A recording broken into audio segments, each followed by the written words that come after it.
Welcome to another episode of the Dry Scoop podcast. Sometimes on the podcast, I have Tyler with me. We sit down, we do longer format, answering your questions about fitness, diet, nutrition related content. Sometimes it's about business and sales around the supplement market.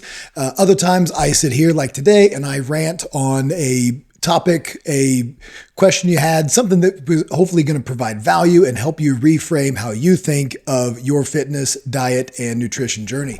So today I kind of want to share a story with you. Some of you might know, not only am I the CEO and president here at Tight Nutrition, I am also the head coach at RWC, Rogersville Wrestling Club. That is right. I am a very important coach at my son's wrestling club. Guys, this is a volunteer position, but wrestling is a sport that is near and dear to me. I wrestled as a youth all the way up through NCAA career, had 5 years in college wrestling for the Fort Hays State Fighting Tigers. Loved my time there, and now I get to pay it back coaching my son. That's why I lost my voice today, struggling a bit. I was coaching down in Oklahoma over the weekend. We had a really fun time down there. Jeff Fellows at Firebird Productions, Firebird Inferno. They put on an awesome camp. So what it is down there for you guys, if you are not familiar with the wrestling community club, in the off season, you get some opportunities. You have to travel a little further usually during the summertime than you do when it's actually wrestling season. Wrestling is a winter sport, same time as basketball, but a lot of these wrestlers, just like other sports, wrestle year round. My son is one of those wrestlers. So we took the opportunity to go down to Shawnee, Oklahoma and wrestle in the Firebird Inferno Duels tournament. And we had a camp headlined by Jax Forrest, who is the first undefeated true freshman national champion for Oklahoma State. Right after Jax Forrest won his national title, one weight class later, his teammate Sergio Vega, who was also headlining the camp, won his undefeated true freshman national title, being the first two true freshman undefeated national title winners. So I want to take my son down there. Samuel, he needs some role models in wrestling. These are two great, outstanding individuals. And just to have the opportunity to be in the room, learn from them, and then get some pictures and to see it from them, we decided to head down into cowboy country down at Shawnee. He was actually in Shawnee, Oklahoma, and get down and wrestle some really tough competition. So again, the Firebird Inferno whole organization was top notch. What I want to talk to you about today, though, is kind of how to frame things as a parent, and just some things that really one incident we had. We had a great time. One incident we had at the hotel.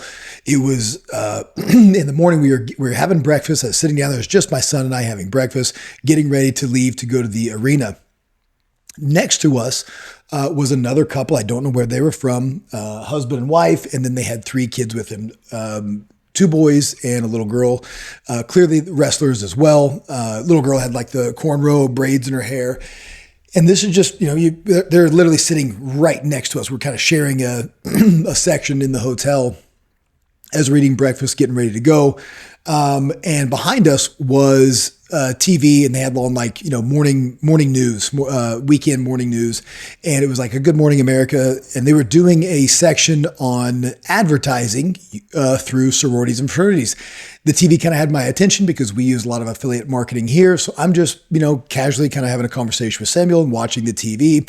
And it came on that a lot of the companies, as we get into here, as school's getting ready to start, they use Rush and sororities to help promote their products. This one was specifically about sororities and the popularity of social media with these sorority houses. I never was in a fraternity or anything in college, so I don't know a lot about them, but they promote their Rush on social media. Companies have gotten a hold of this, and they use, they're pretty college girls who are in shape, whatever. That one was talking about a drink company who had reached out to several university sorority chapters and was getting a lot of social media content from them for kind of sponsoring their sorority. They highlighted one particular girl in Alabama who in 2022 was doing her hair and makeup on video and promoting some of the products she was using, not intending to become an influencer, but as these things kind of go by happenstance, it went viral. And now they were the Good Morning America was talking about how this young lady had turned that video into what's become a very lucrative career where she's an influencer for different brands. She has an entire team that puts her on camera, being the spokesperson, marketer for these different companies that she affiliates with and works with. Now, I bring up the couple next to us because, again, I'm not trying to be nosy. I can hear their conversation. They can hear Samuel and I talking about his wrestling bracket, etc. And the mom, okay, the mom they're about my age, okay? I'm 45. I'm guessing they're mid 40s. Again, 3 little kids, probably about my son's age. The girl maybe was a little older, 12, 13-ish. And the mom kind of turns around because she's hearing them talk about these sororities. And she's 200 pounds overweight. Sorry, okay? Sorry, I didn't eat the food. She did. She's a little heavy, okay? And she's seeing these pretty sorority girls talk about how they turn this into marketing. Now, she gets very bitter because no one's asking her to market shit, okay? Now, here's the thing. So what she tells her kids, she looks at her daughter, she said, yeah, that'll work for a very short time. I'd like to see someone try that. That works only while you're young and pretty. I used to be young and pretty like that. No, she didn't. I used to be young and pretty like that, but let's see what happens when you get old, fat, premenopausal, your boobs drop to your waist and they get hard. No one wants to see you market anything for them then. And she said, hopefully you better marry rich if that's your plan. Okay. Well, what a way to shit on these ladies on TV. Like, who cares? First of all, why do you care? They're young, pretty. You were not. I'm being honest. Okay. You come here for the truth. She was not pretty. Okay. Not exactly a frog, but like if I said, hey, put a woman's face kind of like lipstick on a frog, not a pig. That's mean. That's what she looked like. Okay. She kind of looked like a toad. She looked sad, very negative. Even the conversation before, she was just kind of like, everything was a complaint. She didn't like seeing young, pretty women because it reminded her when she was young. I'm not going to say pretty. Okay. Objectively, you guys would agree with me. Not pretty, but she was probably younger and probably not fat. Okay. She sees this and immediately tells her daughter, don't get your hopes up, babe. This isn't reality because when you get old, you get fat, your boobs sag. Okay. She's lying to her. She got old. She got fat. It was her choices, just like her choice that morning was to put biscuits, gravy, eggs, and bacon. By the way, cover all of it. I happen to notice it, okay? All of it in gravy, and she's telling when you get old, you get fat. No, when you get old and you make terrible choices like her, you get fat, okay? There is plenty of older women, my age, 60s, even in their 70s. I just watched the world record for the 70-plus 60-meter sprint was broken. None of those women got old, fat, ugly, okay? They got older. That's the only thing she has in common with those women. They kept working, they had discipline, and I bet you I would reach out as our company, I would reach out to any one of those 70-plus-year-old women who just ran the 60 meters and ask them to be an influencer for a number of our products that can help you age gracefully, help performance, etc.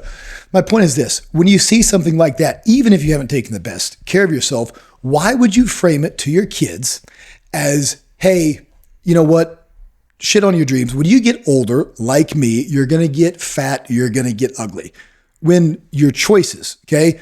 What she could have said is, you know, that works really well when you're young. And if you want to continue in a career like that, you better keep yourself fit and attractive to other companies if you want to stay in that game, because that's a fit and healthy person's game. It is not a game for someone like your mother who makes terrible choices, okay?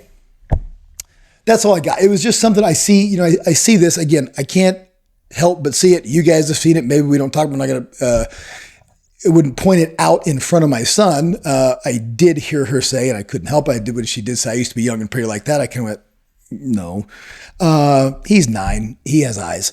So here's the thing. Just, you got to reframe this for your kids and let them see reality, because her dashing her, I mean, I'm not saying her daughter wanted to go be an influencer and stuff, but she's seeing pretty girls on TV dancing, and it probably looked fun. Immediately the mom said, that's not reality. You're going to get old and fat. And if you don't marry rich, you know, it's just a bad idea to try to aspire to anything like that. What a terrible message to your young daughter there.